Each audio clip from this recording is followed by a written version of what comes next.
Goed, kom ons maak ons oor toe, dan bid ons saam.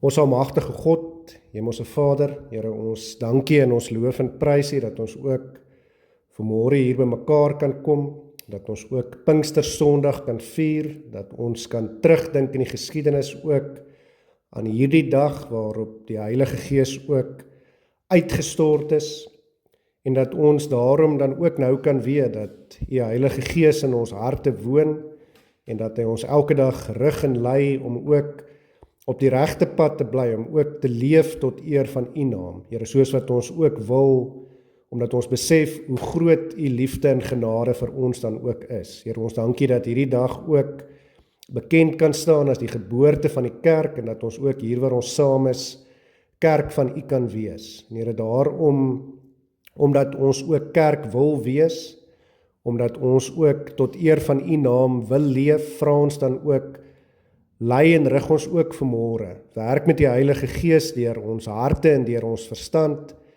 Gee dat ons sal hoor wat U vir ons wil sê, dat ons dit in ons harte sal aanneem, en dat ons dit ook in ons lewens sal gaan uitleef, tot eer en verheerliking van U naam, want aan U kom toe al die lof en al die eer en al die heerlikheid tot in alle ewigheid. En daarom vra ons, Here, spreek nou tot ons, want ons die kinders wil graag luister, en ons vra dit en bid dit alles as dit U wil is, in U groot en heilige naam, in die naam van Jesus Christus. Amen.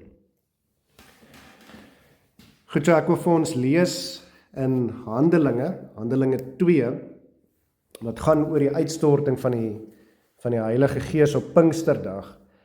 Ek lees vir ons daarvan vers 1 af. En toe die dag van die Pinksterfees aangebreek het, was hulle almal eendragtig by mekaar. En daar kom skielik uit die hemel 'n geluid soos van 'n geweldige rukwind, en dit het die hele huis gevul waar hulle gesit het. Toe is deur hulle tonge gesien soos van vuur, wat hulle self verdeel en op elkeen van hulle gaan sit. En hulle is almal vervul met die Heilige Gees, en het begin spreek in ander tale, soos die Gees aan hulle gegee het om uit te spreek. En daar het in Jerusalem Jode gewoon, godsdienstige manne uit elke nasie wat onder die hemel is. En toe hierdie geluid kom, het die menigte saamgestroom en was in die war, want elkeen het gehoor hoe hulle in sy eie taal spreek. En hulle was almal verbaas en verwonderd en sê vir mekaar, is almal wat daar spreek dan nie Galileërs nie? En hoe hoor ons hulle elkeen in ons eie taal waarin ons gebore is? Ek wil myself net hier onderbreek. Dit bewys maar net vir ons, dis nie een of ander engeletaal of een of ander brabbeltaal, wat dit ook al mag wees nie, dis bekende tale waarin daar gespreek is. Maar ons lees verder van vers 9 af. Hulle sê dan, Panters en Meders en Elamite en die inwoners van Mesopotamië, Judea en Kappadosië, Pontus en Asië, Frigië en Pamfilië, Egipte en die streke van Libië by Sirene, en Romeine wat hier vertoef, Jode en Joodsgenote, Kretense en Arabiere. Ons hoor hulle in ons eie taal oor die groot dade van God spreek. En hulle was almal verbaas en radeloos, en sê die een vir die ander, wat kan dit tog wees? Maar ander het gespot en gesê, hulle is vol soetwyn. Maar Petrus het opgestaan met die 11 en sy stem verhef, en hulle toegespreek, Joodse manne en almal wat in Jerusalem woon, dit moet julle weet, en luister na my woorde. Hierdie mense is tog nie dronk soos julle dink nie, want dit is nog maar die 3de uur in die môre. Maar dit is wat deur die profeet Joël gespreek is. En in die laaste dae spreek God, sal ek van my gees uitstort op alle vlees, en julle seuns en julle dogters sal profeteer, en julle jongelinge sal gesigte sien, en julle ou mense sal drome droom. En ook op my diensknegte en diensmaagde sal ek in die dae van my gees uitstort, en hulle sal profeteer. En ek sal wonders gee bo in die hemel, en tekens onder op die aarde, bloed en vuur en rookdamp, Die son sal verander in duisternis en die maan in bloed, voordat die groot en deur ligte dag van die Here kom. Hier praat hy van die wederkoms. En elkeen wat die naam van die Here aanroep, sal gered word. Israeliete, luister na hierdie woorde. Jesus die Nasarener, 'n man deur God vir julle aangewys met kragte en wonders en tekens, wat God deur hom onder julle gedoen het, soos julle ook self weet. Hom wat deur die bepaalde raad en voorkennis van God oorgelewer is, het julle deur die hande van goddelose manne geneem en gekruisig en omgebring. Hom het God opgewek nadat hy die smarte van die dood ontbind het, omdat dit onmoontlik was dat hy daardeur vasgehou sou word. So hier bevestig Petrus, hy was God gewees. Want Dawid sê van hom, ek het die Here altyd deur voor my gesien, want hy is aan my regterhand, dat ek nie sou wankel nie. Daarom is my hart bly en my tong juig. Ja, ook sal my vlees nog rus in hoop, want U sal my siel nie aan die doderyk oorlaat of U heilige oorgee om verderwing te sien nie. So baie mooi hier in vers 27 sê Petrus, hy sê, omdat Jesus die dood oorwin het, sal my siel ook nie vir die doderyk oorgelaat word nie. Ek sal ook oorwin in en deur Jesus Christus. Ek lees vir ons vers 28. U het my die weë van die lewe bekend gemaak. U sal my vervul met vreugde by U aangesig. Broeders, ek kan vryuit met julle spreek oor die aartsvader Dawid, dat hy gesterf het en ook begrawe is, en sy graf is by ons tot vandag toe. Omdat hy dan 'n profeet was en geweet het dat God vir hom met 'n eed gesweer het, dat hy uit die vrug van sy lendene, wat die vlees betref, die Christus sou verwek om op sy troon te sit. So met ander woorde, uit Dawid se nageslag uitkom Jesus Christus, of is hy gebore. Hy het, omdat hy dit vooruitgesien het, dis nou Dawid, gespreek van die opstanding van Christus. So dit is wat ek sê, wat Petrus gesê het. Petrus het hier gesê, Dawid het gesê, ek sal nie verlore gaan nie, want God sal die dood oorwin. En nou kan Petrus dit bevestig, nou weet ek, Jesus het uit die dood uit opgestaan, daarom kan Petrus ook sê, dit geld ook vir my vandag, so hy maak die Ou Testament op hom van toepassing, of op ons. Daarom sal ons ook die dood oorwin. Kom ek lees net weer vir ons die vers, hy het, omdat hy dit vooruitgesien het, gespreek van die opstanding van Christus, dat sy siel nie in die doderyk verlaat is, en sy vlees ook nie verdwing gesien het nie. Hierdie Jesus het God opgewek, waarvan ons almal getuies is, nadat hy dan deur die regterhand van God verhoog is, en van die Vader die belofte van die Heilige Gees ontvang het hy dit uitgestort wat julle nou sien en hoor. So hier sê Petrus ook, hy het opgevaar na die hemel toe, en nou soos wat Joel voorspel het, is die Heilige Gees uitgestort, en dis wat nou hier aan die gebeur is, wanneer almal in tale praat, wat nie hulle tale is nie, maar wat ander mense se tale is.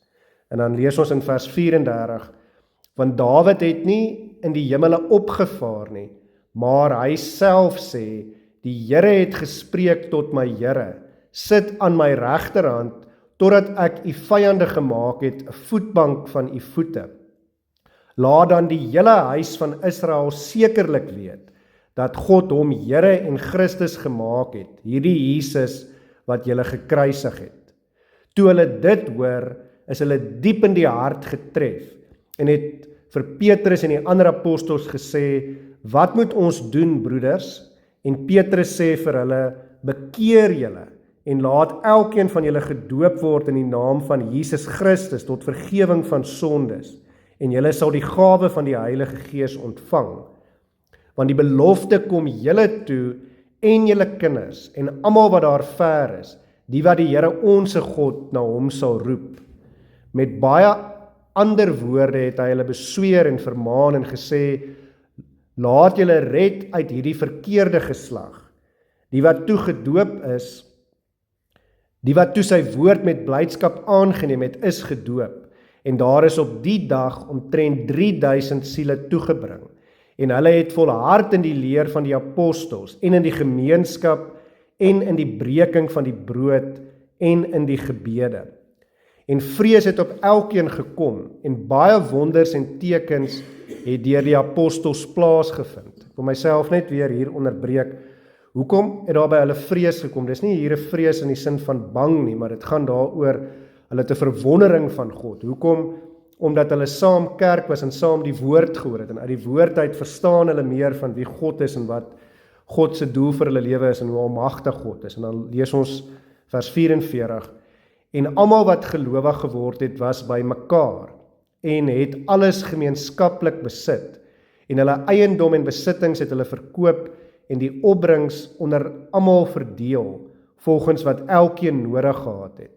En dag vir dag het hulle eendragtig volhard in die tempel en van huis tot huis brood gebreek en hulle voedsel met blydskap en eenvoudigheid van hart geniet, terwyl hulle God geprys het en in guns was by die hele volk. En die Here het daagliks by die gemeente gevoeg, die wat gered is. Nou goed, dis Handelinge 2 as opskrif of as teksvers eerder. Vanmôre wil ek vir ons lees net weer die eerste vers van Handelinge 2. Ons het daar gelees in vers 1, en toe die dag van die Pinksterfees aangebreek het, was hulle almal eendragtig by mekaar. En toe die dag van die Pinksterfees aangebreek het, was hulle almal eendragtig by mekaar. Nou ons vier vandag Pinkstersondag. En miskien kan ons dink, dit is maar net nog 'n Sondag en ons kyk terug in die geskiedenis en dit is reg en is goed. Maar ek dink hier op Pinkstersondag, ons sê dit baie vir mekaar, dat dit is die geboorte van die kerk soos wat ons hom vandag ken. En dan kan ons miskien die vraag vra, en baie mense het dit dalk al gevra, hoekom is dit die geboorte van die kerk? Want dit is definitief nie die eerste keer wat gelowiges by mekaar kom nie. Ons sien dit al, wil ek amper sê, van Adam en Eva se tyd af. Daar by Kain en Abel kry ons al die gedagte, hulle kom saam, hulle bring offers vir God. Later ook deur die Ou Testament, en dan wanneer die volk in die woestyn is, dan sien ons, God gee vir hulle die opdrag om natuurlik die tabernakel te bou daar in die woestyn. En dit is in 'n sekere sin ons gedagte van die oudtydse kerk, as ek dit so kan stel. Maar daar was natuurlik 'n baie groot verskil geweest by die tabernakel en later ook toe hulle in die beloofde land aangekom het by die tempel.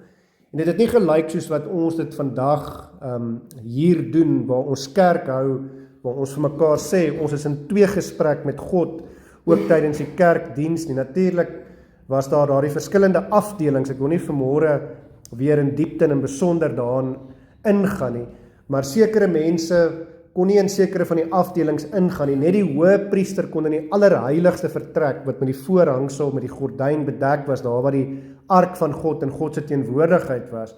En natuurlik weet ons met Jesus se kruisiging, skeer daar die gordyn van bo af middeldeur. En dit beteken dat alles verander, dat ons nou volle toegang tot God het, dat ons nou direk tot God die Vader kan bid, dat ons nou tydens die erediens in tweegesprek met God kan wees. So in 'n sekere sin, by Pinkster is dit waar die kerk uiteindelik sy vorm kry, of op Pinksterdag, en waar die kerk soos wat ons hom vandag ken, waar gelowiges by mekaar kom, uiteindelik gebore word. En ek wil hê dat ons vandag so 'n bietjie daarby moet stil staan. Ek dink dat hierdie 47 verse wat ons hier in Handelinge 2 gelees het, vertel nie net vir ons van die geboorte van die kerk nie, maar dit gee ook vir ons 'n blou druk, wil ek amper sê. Dit gee vir ons vorm aan dit is hoe kerk behoort te lyk. Dit is wat uiteindelik by die kerk behoort te gebeur. En ek wil hê dat ons vanmôre so 'n bietjie daarop wil fokus. So ek wil vir ons 'n klompie punte uitlig uit hierdie verse uit wat ons gelees het. En miskien kan ons die vraag vra, hoekom is Pinkstersondag die amptelike begin van die kerk met sy vorm soos wat ons hom vandag het? En nou die eerste antwoord sien ons alreeds in ons teksvers in vers 1. Ons sien, hulle kom weer op 'n Sondag by mekaar. Nou onthou, Ou Testamenties het die volk op die Sabbatdag, wat die Saterdag was, het hulle by mekaar gekom. Maar hier sien ons net soos met Jesus se opstanding, en Jesus se opstanding is die rede hoekom ons nie meer op die Sabbatdag bymekaar kom nie, maar hoekom ons op die Sondag, op die eerste dag van die week bymekaar kom. Maar Pinkster bevestig dit maar net weer. So hier sien ons ook weer, hulle was op die Sondag bymekaar gewees. Ons lees dit, kom ek lees weer vir ons teksvers, want hier is 2 punte wat hier uitkom. En toe die dag van die Pinksterfees aangebreek het, was hulle almal eendragtig bymekaar. Nou ek lees net hier die dag van die Pinksterfees, so hoekom kan ek sê dit was weer op 'n Sondag? Nou, ons moet so 'n bietjie teruggaan, die woord Pinkster natuurlik beteken 50, en dit verwys ook vir ons as Nuwe Testamentiese Christene daarna, dat ons is met die Gees vervul. So van die charismatiese Pinksterkerke praat juist van hulle self as Pinksterkerke, want hulle sê ons is geesvervulde kerke. Maar ek dink hulle mis baie keer die bedoeling van Pinkster beteken eintlik 50, maar ons moet teruggaan na die Ou Testament, toe daarin in Levitikus 23, wanneer God vir die volk, wanneer hulle in die woestyn is, verskillende voorskrifte gee oor feeste wat hulle moet hou, en feesdae wat hulle moet hou, dan wil ek vir ons net 'n paar verse daar in Levitikus 23 lees, en ek gaan dit vir ons verduidelik. Ons lees daar in Levitikus 23 van vers 1 af. Verder het Moses gespreek en gesê, verder het die Here, met Moses gespreek en gesê, spreek met die kinders van Israel en sê vir hulle, die feestuie van die Here wat julle moet uitroep as heilige samekomste. Dit is my feeste. 6 dae lank kan werk gedoen word, maar op die 7de dag is dit 'n dag van volkome rus. So hier sien ons, is op die 7de dag. 'n heilige vierdag, geen werk mag julle doen nie. Dit is 'n Sabbat van die Here in al julle woonplekke. Dit is die feestuie van die Here, die heilige 4 dae wat julle moet uitroep op hulle bepaalde tyd. Nou moet ons onthou, as ons hier praat van die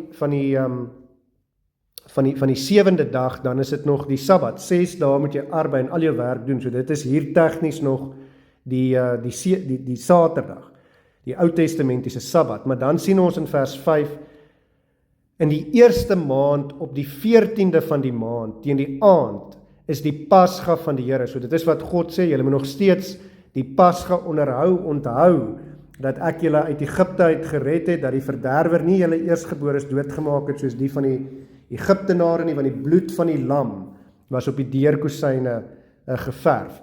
En dan in vers 6, en op die 15de dag van hierdie maand, is die fees van die ongesuurde brode van die Here. So die 15de is nie die Saterdag nie, maar is die volgende, dis die Sondag. 7 dae lank moet julle ongesuurde brode eet. Op die eerste dag moet daar vir julle 'n heilige 4-dag wees. Geen beroepswerk mag julle doen nie. So nou sien ons, die eerste dag is die Sondag, dis die 15de dag, die dag na die Sabbatdag. So dit is die Sondag. So wat moet die Sondag wees? Die ongesuurde brode kom vir die 7 dae. Maar dan die volgende dag, die 7de dag, dit is die 4-dag, die feesdag. Op die eerste dag moet daar vir julle 'n heilige 4-dag wees. Geen beroepswerk mag julle doen nie, sê vers 7. Maar julle moet 7 dae lank aan die Here 'n vuuroffer bring. Op die 7de dag moet daar 'n heilige 4-dag wees. Geen beroepswerk mag julle doen nie. En die Here het met Moses gespreek en gesê, spreek met die kinders van Israel en sê aan hulle, as julle in die land kom wat ek julle gee en sy opbrengs oes, moet julle die eersteling gerf van julle oes na die priester bring. So hier sien ons die oorspronklike bedoeling van die Pinksterfees. Dit was die oesfees gewees. En ons kan vandag baie daarmee maak of die loofhuttefees, maar dit gaan daaroor, dis die Heilige Gees wat op Pinksterdag uitgestort word, sodat nie die letterlike koringgerwe kan geoes word nie, maar sodat die gelowiges geoes kan word en ingebring kan word in die skuur, in die kerk van God om uiteindelik die wêreld te voed met die waarheid van sy woord. Maar ons lees verder in vers 11 van Levitikus 23. En hy moet die gerf voor die aangesig van die Here beweeg, sodat julle welgevallig kan wees. Die dag na die Sabbat moet die priester dit beweeg. So wanneer moet hierdie offer gebring word? Die dag na die Sabbat, met ander woorde op die Sondag, en dit is 'n beweegoffer waarvan hier gepraat word. Julle moet ook op die dag, as julle die gerf beweeg, met ander woorde op die Sondag, 'n jaar oud lam sonder gebrek as brandoffer aan die Here berei. So met ander woorde, dit wys heen. Christus is die lam wat vir ons gesterf is. En die spysoffer wat daarby behoort, 2/10 van 'n eva fynmeel met olie gemeng as vuuroffer aan die Here, 'n lieflike geur en daarby die drankoffer van wyn, 'n kwart hin. Nou ons sou ook hierdie lyn kon trek. Wat gebeur op hierdie Sondag? Dit is miskien die eerste vorm van nagmaal waarna verwys word. Hoekom? Want die spysoffer wat daarby behoort, hoe lyk hierdie spysoffer? 2/10 van 'n eva fyn meel met olie gemeng as 'n vuuroffer. In my geestesgedagte lyk dit maar net vir my, hierdie is 'n roosterkoek wat gemaak word deur die meel en die olie wat gemeng word. En dis wat hier beskryf word. So dit is die brood, en dan word ook vir ons hier in woorde beskryf uiteindelik die drankoffer van wyn. So dit was nie noodwendig geëet en gedrink in daardie sin nie, maar dit was daar teenwoordig, die vroegste vorm in 'n sekere sin van nagmaal. En wanneer gebeur dit? Dit gebeur nie op die Sabbatdag, op die Saterdag nie, maar dit gebeur op die eerste dag, op die Sondag. En julle mag geen brood of gebraaide koring of vars graan eet tot daardie selfde dag toe nie, totdat julle die offer van God bring. Dit is 'n ewige insetting vir julle geslagte in al julle woonplekke. Dan moet julle tel van die dag na die Sabbat, van die dag af as julle die beweegoffer gebring het, 7 volle weke moet dit wees, tot die dag na die 7de Sabbat. So na is elke keer die Sondag, moet julle 50 dae tel. Dan moet julle 'n nuwe spysoffer aan die Here bring. So hier word ook na die 50 uiteindelik verwys. So dit is hoe groot God se almag is, dat dit alles presies so gebeur het. Die offer is gebring, Jesus is geoffer, en 50 dae daarna uiteindelik is die Heilige Gees uitgestort. En ek wil hier die klem ook daarop sit. Daar word elke keer hier gepraat van die beweegoffer. Hoekom? Nou is dit met die uitstorting van Pinkster, wanneer die disippels moet begin beweeg. Nou kan hulle uitgaan uiteindelik die wêreld in om die evangelie te verkondig, om dinge te begin verander, om die kerk uiteindelik te stig. En dit is uiteindelik die wonderlike. So ek wil terugkom, onthou aanvanklik, en ons het dit verlede Sondag gehoor, was Jesus se opdrag, gaan terug na Jerusalem toe en gaan wag vir die Heilige Gees om uitgestort te wees. En dan uiteindelik, wanneer julle die krag uit die hoogte uit ontvang, dan moet julle die verdere opdragte uiteindelik uitvoer. Ons sal nou weer daarna toe kom. Maar ons tweede punt dan, so ons sien, hoekom is dit die begin van die kerk? Want dit is waar hulle bymekaar was, dis waar die dinge, dis waar die offer gebring is, dis waar die Heilige Gees uitgestort is, soos wat God dit van nog altyd af beplan het. Ons tweede punt dan, hulle was eendragtig bymekaar. Ons sien dit ook in ons teksvers, of eendragtelik, soos wat dit vir ons hier uiteindelik beskryf word. En dit is uiteindelik wat kerk is, en dit is baie belangrik dat ons dit uiteindelik ook sal verstaan. Kerk was daar waar die disippels en die vroue en almal bymekaar was. Dit was in 'n bovertrek van 'n huis gewees. Kerk is nie 'n gebou nie, dis wat vir ons gewys word. Kerk is wanneer die gelowiges van God bymekaar kom, en hy sê vir ons in sy woord, daar waar 2 of 3 in my naam vergader, daar is ek by hulle, daar is ek ook in hulle midde. Ons sien deur die Ou Testament heen uiteindelik die tabernakel, die tempel, en in die Nuwe Testament sien ons dit dan uiteindelik ook wanneer kerke gestig word, en ons sal dit later ook hier, ons het dit gelees ook, dat hulle tempel toe gegaan het en ook bymekaar gekom het. So daar's verskillende vorms. As ek nou dink aan Aquila en Priscilla later in Handelinge ook, dan sien ons, en as ons lees in Efese ook, dan is die gedagte duidelik vir ons daar was sommige wat tempel toe gegaan het, ander, omdat die tempel was net in Jerusalem gewees, ander het by die huise bymekaar gekom, dit was huiskerke, hulle het mekaar ondersteun. Ek sal later uiteindelik meer daaroor sê, maar die punt wat ek hier wil maak is, dit gaan oor die woordjie eendragtelik. Dis waaroor dit gaan. Ons het 'n gemeenskaplike geloof. Ons sê in die 12 artikels, ek glo in God die Vader, en ek glo in Jesus Christus, en ek glo in die Heilige Gees, en ek glo in 'n heilige algemene Christelike kerk, die gemeenskap van die heiliges of die gelowiges. So wat is kerk?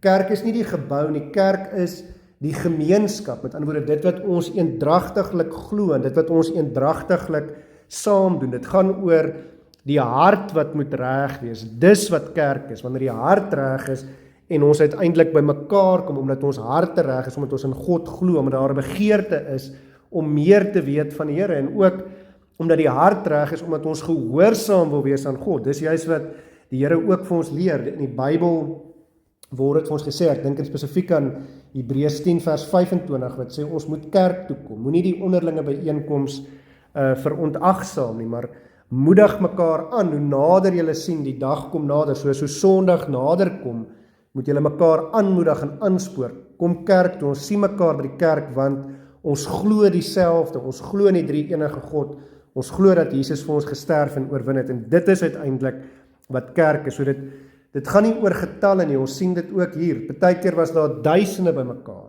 Partykeer was dit net die disippels gewees, net 12 mense wat by mekaar was, of 11 mense op hierdie stadium. So dit gaan nie oor getalle nie, dit gaan nie oor 'n fisiese gebou nie, dit gaan oor waar gelowiges uiteindelik by mekaar kom, en dis wat die skrif vir ons wys, dis wat kerk is. Dan die derde ding wat ons sien, en ons sien dit daar in vers 3, is juist dit wat ek nou ook gesê het, hulle ontvang nou die krag uiteindelik uit die hoogte uit. Soos ek gesê het, Jesus' aanvanklike opdrag was, gaan terug na Jerusalem toe en wag. Hulle het teruggegaan, hulle was gehoorsaam, hulle het geduldig gewag, want soms moet ons ook wag. Maar dan uiteindelik het Jesus ook gesê, julle gaan nie vir ewig wag nie, maar ek gaan die Heilige Gees uitstort, en hy het dit ook gedoen. Dit is wat hy in Handelinge 1 vers 8 skryf Lukas daarvan, maar julle sal krag ontvang. Hy sê, dis wat Jesus gesê het, wanneer die Heilige Gees oor julle kom, en julle sal my getuies wees in Jerusalem, sowel as in die hele Judea en Samaria, en tot aan die uiterste van die aarde. So nou, nadat hulle die Heilige Gees ontvang het, nou kan hulle Jesus se verdere opdrag uiteindelik uitvoer. Dit wat hy vir hulle gesê het, ook daar Matteus 28, in die laaste 2 verse 19 en 20, gaan dan heen, maak disippels van al die nasies, en doop hulle in die naam van die Vader en die Seun en die Heilige Gees, en leer hulle om alles te onderhou wat ek julle beveel het. En kyk, ek is met julle al die dae, tot aan die volëinding van die wêreld. Amen.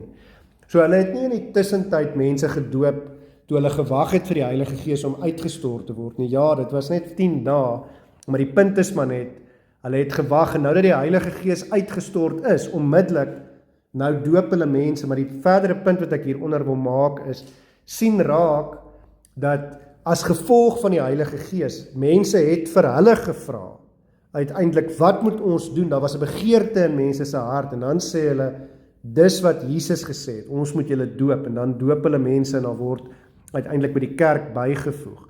So wat belangrik is ook, wat ek wil uitwys, is wanneer ons na Handelinge 1 vers 8 ook kyk, en wat vir ons gesê word, van Jerusalem en Judea en Samaria, en tot aan die uiterste van die aarde, dan sien ons, dis 'n groot kringloop beweging wat plaasvind.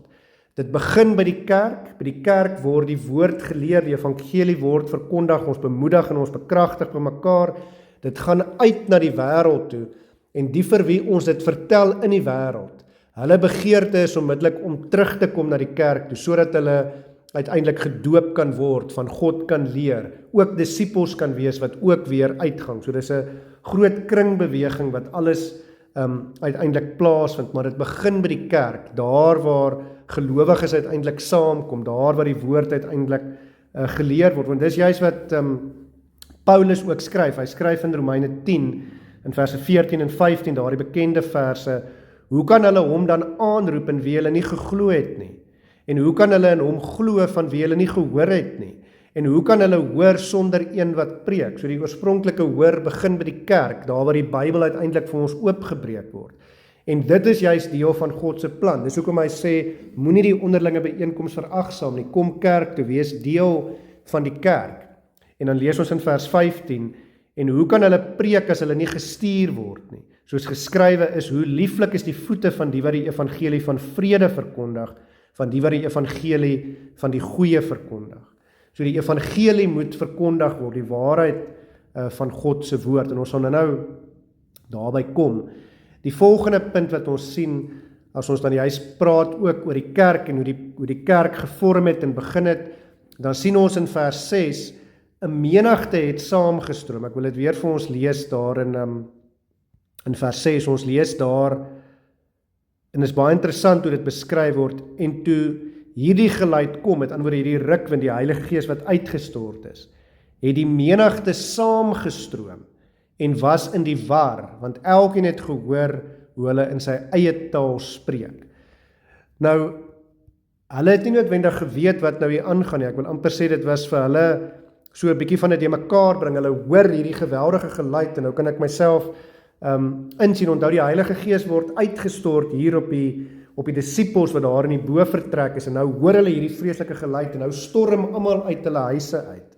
So dis hierdie gebeurtenis wat gebeur, en uiteindelik is dit God wat die geleentheid geskep het om hierdie mense bymekaar te bring. Al is dit in hulle war, in hulle verwarring wat dit plaasvind, in verwarring omdat hulle nie weet wat aangaan nie, kom hulle nou uit hulle huise uit, en oral waar hulle besig was, hulle wil sien wat gebeur.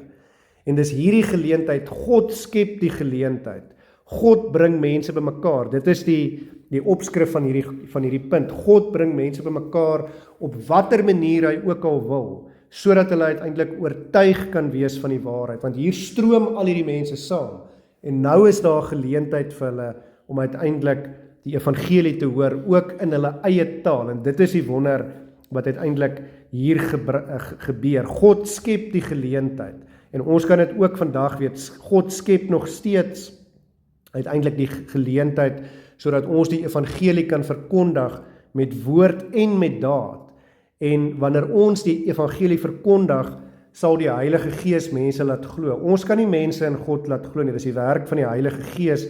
Hy werk dit uiteindelik in hulle harte. In vers 37 het ons gelees dat die Heilige Gees verander harte en maak mense se harte sag en bring mense uiteindelik tot geloof. Kom ek lees vir ons daar in vers 37, ons het daar gelees, toe hulle dit hoor, is hulle diep in die hart getref. En het vir Petrus en die ander apostels gesê, wat moet ons doen, broeders? En Petrus sê vir hulle, bekeer julle en laat elkeen van julle gedoop word.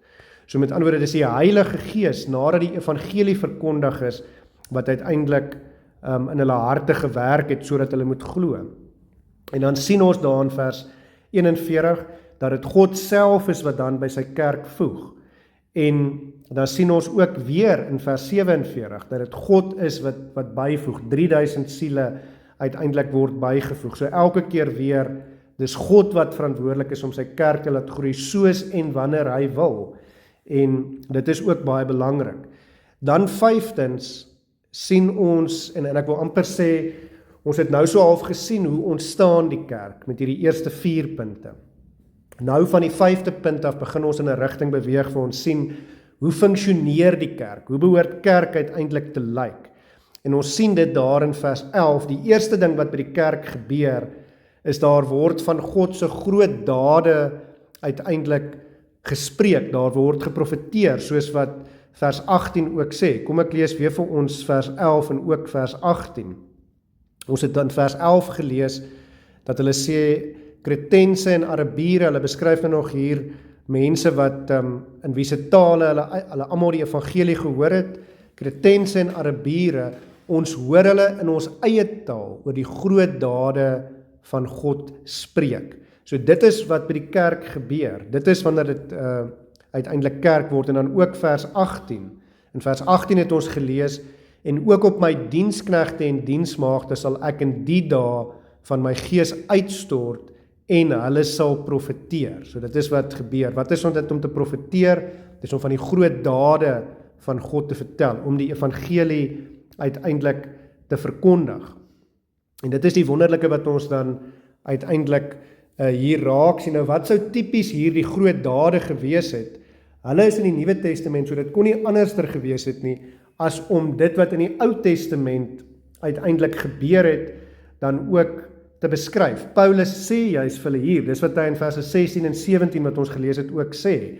Hy sê, God het deur die profeet Joël voorspel dat die Heilige Gees uitgestort sou word, en dat julle uiteindelik sal profeteer, dat die jonges drome sal droom en die oues sal profeteer en alles wat daar in Joel staan. Dit is deel van die groot dade van God. Dit sou tipies ook gewees het om te sê, God het die Egiptenare uit Egipte uitgelei, het hulle vir 40 jaar in die woestyn gedra, vir hulle gesorg met water en kos en baie wonderwerke, die Rooi See is oopgekloof, hulle het ontvlug van die Egiptenare, God het hulle in die beloofde land gebring, hy het al hulle vyande in hulle hande gegee, en uiteindelik, deur Dawid se nageslag is Jesus Christus gebore, alles soos wat die profete voorspel het, al die wonderwerke van God in die Ou Testament.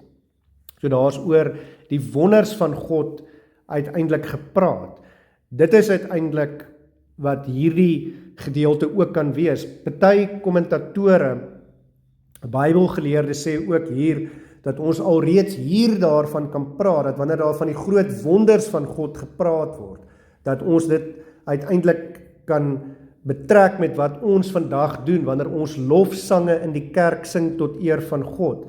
Dit is juist wanneer ons doen, wanneer ons sing. Ons vertel ook van die groote God wat ons aanbid en sy wonders. En dit wat hy in die Ou Testament, in die Nuwe Testament en ook in ons lewens uiteindelik daagliks doen, want elke asemteug wat ons gee is 'n wonder. Die feit dat ons glo is 'n wonderwerk gelyk aan die skepping, soos ons in hierdie Pinkstertyd ook gehoor het. Dan sestens sien ons ook, en dit is die kern van wat gebeur by die kerk, hoe moet die kerk funksioneer, wanneer die kerk by mekaar kom. Die evangelie word verkondig, en ons sien dit daar in verse 21 tot 24, en ek wil dit weer vir ons lees. Dit is die kern daarvan, die res is ook daar, wat ek nou sal wys. Maar van vers 21 af lees ons, en elkeen wat die naam van die Here aanroep, sal gered word. Israeliete, luister na hierdie woorde, Jesus, hier kom die evangelie nou, Jesus die Nasarener, 'n man deur God vir julle aangewys met kragte en wonders en tekens wat God deur hom onder julle gedoen het, soos julle ook self weet, hom wat deur die bepaalde raad en voorkennis van God oorgelewer is, het julle deur die hande van goddelose manne geneem en gekruisig en omgebring. Hom het God opgewek, nadat hy die smarte van die dood ontbind het, omdat dit onmoontlik was dat hy daardeur vasgehou sou word. So dit is in 'n sekere sin die kern van die evangelie. Jesus Christus het vir ons mens kom word op die tyd wat God besluit het. Hy is vir ons gekruisig, met sy bloed het hy ons sondes afgewas. Hy het gesterwe en hy het op die 3de dag weer opgestaan, sodat ons in en deur hom ook oorwinnaars kan wees oor die ewige dood. Dis die kern van die evangelie. Maar dan verder sien ons ook in hierdie geleesde gedeelte word daar vir ons nog gewys wat die evangelie is, en ek wil net kortliks daarop wys. In vers 40 sien ons, hy sê, bekeer julle, sodat daar vir julle redding kan wees. So, met ander woorde, dis deel van die kerkdiens, daar moet vermaaning wees, bekeer julle, laat staan julle sonde, draai na God toe. In vers 26 het ons gesien, dat daar word vir ons gesê, die evangelie bring hoop, en ek wil dit net weer vir ons lees. As ons daar in vers 26 lees, dan sien ons, hy skryf daar, daarom is my hart bly, en my tong juig, ja ook sal my vlees nog rus in hoop. Hoekom juig ek? Hoekom is daar hoop en is daar vrede by my? Omdat Jesus die dood oorwin het, omdat hy vir my aan die kruis gesterf het en vir my die dood oorwin het, en dit is die kern van die evangelie bring hoop, en dit is wat uiteindelik ook by die kerk gesien moet word. Hy sê hier, ek juig, weer eens kan ek sê, dis wanneer ons in die kerk sing, wanneer ons juig en loof en prys, wanneer daar vreugde is, want Jesus het oorwin. En dan weer vers 32 sê, Jesus is opgewek, en dit is die kern, die prediking, die hele kerkdiens sentraliseer rondom Jesus, dis Christosentries, dis alles daar as gevolg van die feit dat Jesus opgewek is. As Jesus nie uit die dood uit opgestaan het, sou ons nie vandag hier gesit het, dan sou daar nie kerk kon wees nie. Dit is die sentrale punt van hoekom die kerk vandag bestaan en hoekom ons sy kinders kan wees. En dan ook in vers 33 sien ons dit weer, dat dit is die Heilige Gees wat ons bekragtig om uiteindelik sy kinders te wees. In vers 36 wys dit ook vir ons, dat dit is die Heilige Gees wat ons oortuig dat Jesus die Here is. Nou kom ek lees weer vir ons vers 33 en 36. In vers 33 sien ons, nadat hy dan deur die regterhand van God, dit is nou Jesus verhoog is, en van die Vader die belofte van die Heilige Gees ontvang het hy dit uitgestort wat julle nou sien en hoor. So dis wat Petrus hier sê, hy sê, dis die Heilige Gees wat hierdie moontlik maak, dat julle nou van die groot wonders van God, dat julle die evangelie in julle eie taal kan hoor, dis die Heilige Gees wat julle bekragtig. En dan vers 36, laat dan die hele huis van Israel sekerlik weet, dat God hom Here en Christus gemaak het, hierdie Jesus wat julle gekruisig het. So weer eens, wat is die evangelie? Dit is die bevestiging, Jesus is die Here, hy is God, hy is gekruisig, hy het oorwin. En dan ons 7de punt, en ons sien dit daarin in verse 30 en 31, daar word ook verkondig dat God hou sy beloftes. God is die een wat getrou is, hy deur die Ou Testament het hy gesê dat hy uiteindelik 'n verlosser sal stuur, en hy het daardie verlosser gestuur. Hy het gesê dat die Heilige Gees sou uitgestort word, die Heilige Gees is uitgestort. Ons lees in vers 30 en 31, omdat hy dan 'n profeet was en geweet het dat God vir hom, dis nou Dawid, met 'n eed gesweer het dat hy uit die vrug van sy lendene, wat die vlees betref, die Christus sou verwek om op sy troon te sit, het hy, omdat hy dit vooruitgesien het, gespreek van die opstanding van Christus, dat sy siel nie in die doderryk verlaat is, en sy vlees ook nie in die verderwing gesien het nie, of dat sy vlees dit nie gesien het nie. So dit is uiteindelik die kern, dit is wat ons ook by die kerk vir mekaar verkondig. God hou sy beloftes, en dit is ons 7de punt, en daarom moet ons ook gereed wees, want God het ook vir ons gesê, hy kom weer om ons met die wolke te kom haal, hy kom weer met die wolke om ons te kom haal, so ons moet leef gereed, die wederkoms kan enige oomblik aanbreek, en daarom moet ons ook sorg dat ons gereed is om die Here uiteindelik ook te ontmoet. Maar die verdere wonderlike ding is dat God se beloftes word verkondig, soos ek sê, dit versterk ons geloof, maar die wonderlike is, hierdie beloftes van God kom almal toe. Nie net meer die Ou Testamentiese volk, die Israeliete, wat God gebruik het op daardie stadium nie, maar nou geld dit vir ons almal. In vers 39 wys dit vir ons, hier sê Petrus, want die belofte kom julle toe, en julle kinders, dis nou almal wat hier is, die Arabiere en die Kretense, en die van Pamfilië en Romeine, en almal daai klomp name wat genoem is, want die belofte kom julle toe, en julle kinders, en almal wat daar ver is, en die wat die Here onse God na hom sal roep. So wie is die wat daar ver is, die wat nie deel van die volk Israel was nie, ons vandag, vir alle tegniese redes, want dit gaan nou nie net meer oor God wat die volk Israel gebruik, en hulle wat gered word nie, nee, soos Johannes 3 vers 16 sê, want so lief het God die wêreld gehad, dat hy sy eniggebore seun gegee het, sodat elkeen, maak nie saak wie jy is, wat jou ras, jou velkleur, wat jou omstandighede is nie, elkeen wat in hom glo, uiteindelik word gered, en dit is die wonderlike, dis die belofte wat aanvanklik aan Abraham gemaak is. In jou sal al die geslagte van die aarde geseën word. Daardie belofte geld vir elkeen van ons, want Galasiërs 3 leer, ons is deur die geloof kinders van Abraham. En dit is daardie wonderlike vreugde wat ons ook het, dis wat by die kerk verkondig word. Die evangelie sê, dit geld nou ook vir elkeen wat glo, daar is ook redding vir ons, en daarom is ons bly, en daarom wil ons juig. Ek wil afsluit met die laaste 3 punte, en ek wil hulle net noem. 8stens sien ons, dat ook die heilige nagmaal word gevier, en daar word volhard in die geloof, en ons sien dit daarin, vers 42 word daarvan gepraat, ek wil dit weer vir ons lees. Ons het gelees in vers 42, en hulle het volhard in die leer van die apostels, en in die gemeenskap, en in die breking van die brood, en in die gebede. So ons sien al hierdie elemente, die leer van die apostels, met ander woorde die prediking, die Bybel word oopgebreek, in die gemeenskap, met ander woorde ons is saam daar, omdat ons glo, en in die breking van die brood, so ons het gesien uit Levitikus uit, die vorm van die nagmaal, maar hier is dit Jesus wat by mekaar was, wat die brood gebreek het, wat die wyn aan hulle gegee het, die nagmaal wat die ou Pasga vervang het, so daar is ook die betekenis hier.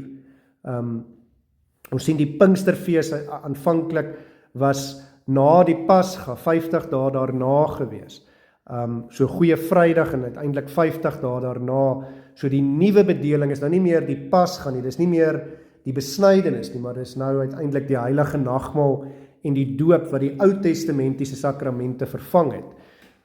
So ons sien hier wat gebeur ook by die kerk, die nagmaal word gebruik en dan die laaste element wat ook genoem word, gebed. Daar word ook gebid. En dan die 9de punt is, hulle is ook daar vir mekaar, hulle ondersteun mekaar. Ons sien dit in vers 43. Ons het daar gelees en wat daarop volg ook, dat en vrees het op elkeen gekom en baie wonders en tekens het deur die apostels plaasgevind en almal wat gelowig geword het was by mekaar en het alles gemeenskaplik besit.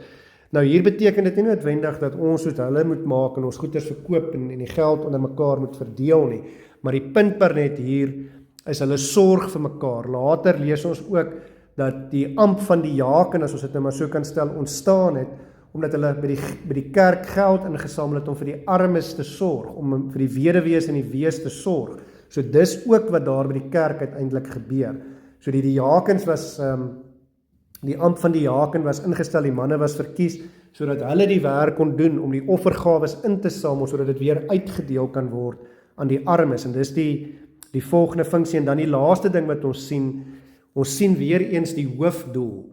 Hoekom is die kerk daar? Die kerk is daar tiendens tot eer van God. Dis die hoofdoel van ons hier op aarde en ook die hoofdoel van die kerk, om die Here te loof en te prys vir sy groot wonders, vir sy groot liefde en sy groot genade aan ons. In vers 47 in die laaste vers het ons gelees, terwyl hulle God geprys het en in guns was by die hele volk, en die Here het daagliks by die gemeente gevoeg die wat gered is. So dit gaan hier oor die gedeelte wat sê, terwyl hulle God geprys het. Dit was die belangrike, en hulle was in guns by die volk gewees.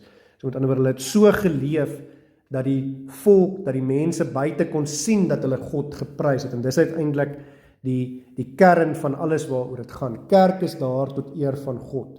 So hier in Handelinge sien ons dat uiteindelik die kerk ontstaan, en ons sien ook hoe die kerk behoort te lyk. Ons moet God loof en prys, ons is daar tot eer van God, die evangelie word verkondig, God se wonders word verkondig, die nagmaal word gebruik, daar word gebid, daar word geld vir die armes ingesamel, en alles is tot eer van God. En dit behoort vir ons ook 'n aansporing te wees, om te sê, daarom wil ons kerk wees, daarom wil ons kerk toe kom, en daarom wil ons uiteindelik tot eer van God ook leef, omdat hy ons bekragtig het met die uitstorting van die Heilige Gees, wat in elkeen van ons harte bly, en daarom kom alle lof en eer en heerlikheid hom dan ook toe. Amen. Kom ons bid weer saam. Ons almagtige God, Hemelse Vader, Here, ons dankie en ons loof en prys U dat ons kerk kan wees. Ja, Here, dat ons kan weet, al weet ons nie altyd wat om te doen nie, al het ons nie altyd al die antwoorde nie. Here, is U die een wat ons bekragtig deur U Heilige Gees. Here, vanmôre wil ek opnuut weer vra, werk met U Heilige Gees in elkeen van ons se harte, deur ons verstand, bekragtig ons opnuut weer, gee dat die vuur en die vlam van ons geloof weer opnuut sal opvlam en sal brand tot eer van U naam, en dat ons ook dit deur ons lewens sal uitleef. Ja, Here, dat ons met woord en daad oral waar ons kom, dan ook die evangelie sal leef. Nie noodwendig altyd deur dit wat ons sê nie, maar ook in die besonder deur hoe ons lewens leef, deur hoe ons leef. En dat mense ook na ons lewens sal kyk en sal weet dat ons U loof en prys en dank, en dat ons U erken as ons Here. Here, ons dankie dat ons kan weet dat dit nie ons werk is om mense tot geloof te bring nie, maar dat ons slegs tot eer van U naam moet leef, dat ons slegs die evangelie moet verkondig, en dat die Heilige Gees uiteindelik mense sal oortuig en mense tot geloof sal bring.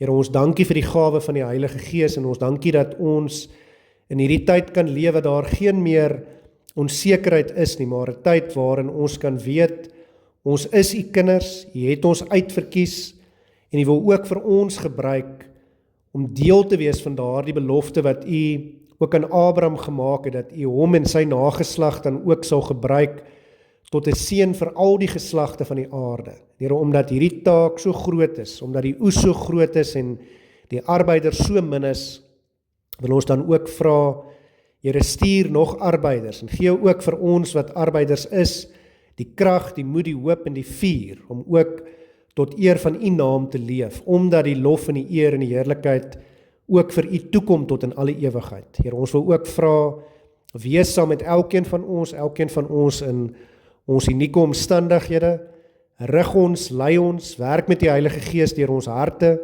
vertroos vir ons wanneer ons hartseer is, bring vir ons genesing en maak vir ons gesond wanneer ons siek is en beserings het, en Here, gebruik vir ons elke dag weer opnuut, dat ons ook U lig in hierdie duister wêreld sal wees wat tot eer van U naam leef, want waarlik aan U kom toe alle lof en alle eer en alle heerlikheid tot in alle ewigheid, en ons bid dit alles as dit U wil is, in die naam van Jesus Christus. Amen.